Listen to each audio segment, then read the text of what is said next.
सोमवार है, बाबा भोलेनाथ का वार है। सभी को सोमवार की हार्दिक शुभकामनाएं। बाबा भोलेनाथ आपकी झोली भरे, आपके तमाम कार्यों को पूर्ण करें। भगवान शिव के कुछ ऐसे उपायों के बारे में मैं बताने जा रहा हूं जो कि चमत्कारिक परिणाम देते हैं। ऐसे उपाय जिन्हें आप छोटे छोटे उपायों को करने के बाद आपके जो सांसारिक जीवन है, भौतिक जीवन है, उसमें आपको बहुत राहत मिलेगी, उसमें आपको सुख मिलेगा, आपकी जो परेशानियां हैं वो ख़त्म होनी शुरू हो जाएंगी। भगवान शिव एक ऐसे देवता हैं जो बहुत भोले कहे जाते हैं, इसीलिए भगवान शिव का नाम भोलेनाथ रखा गया है। भगवान शिव को कुछ ऐसी चीज़ें चढ़ाने से जो बहुत ही आसानी से उपलब्ध हो जाती हैं और बहुत ही सस्ती होती हैं, वो इतनी जल्दी प्रसन्न होते हैं अपने सेवक पर कि उसको साक्षात दर्शन तक दे देते हैं। उनकी माया का कुछ नहीं पता, कब वो किस पर प्रसन्न हो जाएं, कब वो किसको क्या वरदान दे दें, कुछ नहीं पता। तो आज मैं आपको भगवान शिव के कुछ ऐसे उपाय बताऊंगा जो कि बहुत छोटे और चमत्कारिक उपाय हैं, जिनको करने से आपके जीवन में धन की प्राप्ति, साथ ही आपके जो परेशानियां हैं, आपके जीवन में जो दुख हैं, वो सभी संकट कट जाते हैं और बाबा भोलेनाथ की कृपा आपको होती है। बाबा भोलेनाथ की सबसे बड़ी खासियत ये है कि जब वो अपने सेवक पर दया करते हैं तो उसे अपने सानिध्य में ले लेते हैं और उसकी उंगली पकड़कर शिवलोक उसे ले जाते हैं।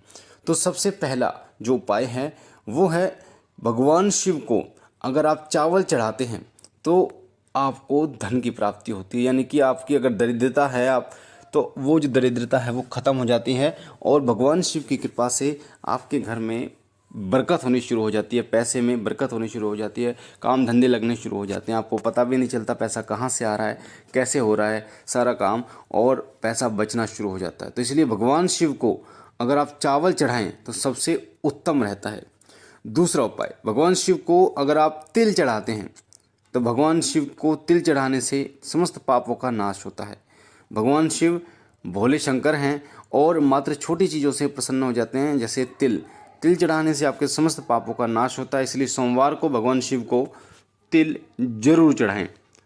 भगवान शिव को जो अर्पित करने से, यानी जो होती हैं उनको चढ़ाने से आपके सुख समृद्धि आती है, आपके घर में एकता का माहौल आपके घर में बनता है, आपस में एक दूसरे के विचार मिलने शुरू हो जाते हैं जो अर्पित करने से। साथ ही अगर आप गेहूं अर्पित करते हैं भगवान शिव को तो उत्तम संतान की प्राप्ति होती है। जिन लोगों को संतान नहीं है या फिर पुत्र रत्न की प्राप्ति वो करना चाहते हैं, वो लोग भगवान शिव की आराधना करें और भगवान शिव को गेहूं अर्पित करें। सोमवार के दिन गेहूं चढ़ाएं तो भगवान शिव की कृपा से आपके घर में एक सुंदर और सुशील बालक जन्म लेगा। साथ ही जो भी आप चढ़ाएं, चाहे आप चावल चढ़ाएं, चाहे आप तिल चढ़ाएं, चाहे आप जो चढ़ाएं, चाहे आप गेहूं चढ़ाएं, ये सभी आप बाद में गरीबों को आप वितरित कर दीजिए, उनको चढ़ा दीजिए ताकि वो उन तक पहुंच पाए जिनको ज़रूरत है इस चीज़ की। अगर आप चाहते हैं कि आपके काम धंधे कारोबार में वृद्धि हो और आप दिन दुगनी चार चौगुनी तरक्की करें तो एक पारद शिवलिंग लाएं, उसकी प्राण प्रतिष्ठा करवाएं और उसकी निरंतर पूजा करें। पारद शिवलिंग की एक अपनी ही महिमा होती है, पर जब तक उसकी प्राण प्रतिष्ठा नहीं होती तब तक आपको वो फल प्राप्त नहीं होता। तो इसीलिए पारद शिवलिंग लाकर पंडित जी से प्राण प्रतिष्ठा उसकी कराएं तो आपके कारोबार में बरकत होगी, काम धंधे में बरकत होगी। अगर आप अपने जीवन में बहुत सारी परेशानियों से जूझ रहे हैं, आप शारीरिक रोग से जूझ रहे हैं, मानसिक रोग से जूझ रहे हैं, आपका जो शादीशुदा जीवन है वो सही नहीं है, तो आप स्फटिक शिवलिंग, जो स्फटिक का शिवलिंग आता है, उसको लेके आएँ और शुद्ध गंगा जल, दूध, दही, घी, शहद, शक्कर से उसे स्नान करवाएं, धूप दीप दिखाएं और निरंतर ओम नमः शिवाय का जाप करें तो आपके जीवन में सुख समृद्धि आएगी। आपका जो शादीशुदा जीवन है, जो गृहस्थी जीवन है, वो बहुत सुख में बनता चला जाता है।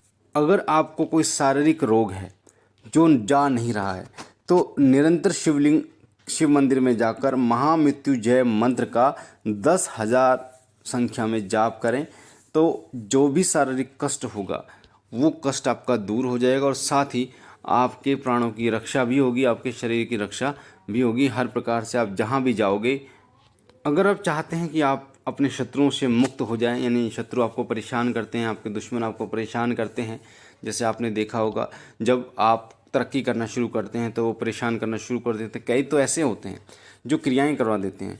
तो आप चाहते हैं कि शत्रु आपको परेशान ना करे और मुकदमा, कोई ऐसा मुकदमा हो कोर्ट कचहरी का, उसमें आपको जीत मिले, सुख समृद्धि मिले, तो आप जो भगवान शिव का रुद्रा अष्टक का पाठ शुरू करें।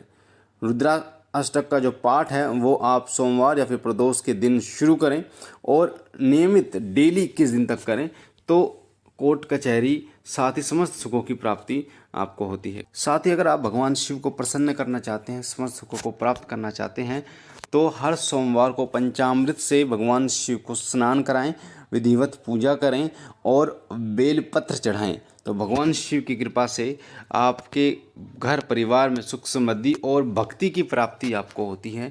भगवान शिव के दर्शन भी आपको इस सेवा में होते हैं जब आप लगातार सोमवार के दिन भगवान शिव को पंचामृत से स्नान कराना शुरू करते हैं। तो ये थे कुछ उपाय जो मैंने आपको बताए भगवान शिव को प्रसन्न करने के, और क्या क्या चीज़ें ऐसी हैं जिनको चढ़ाने से भगवान शिव प्रसन्न होते हैं और आपको क्या क्या प्राप्त होता है। तो मुझे आशा है ये जानकारी आपको पसंद आई होगी। अगर आप पहली बार हमारे चैनल शिव कृपा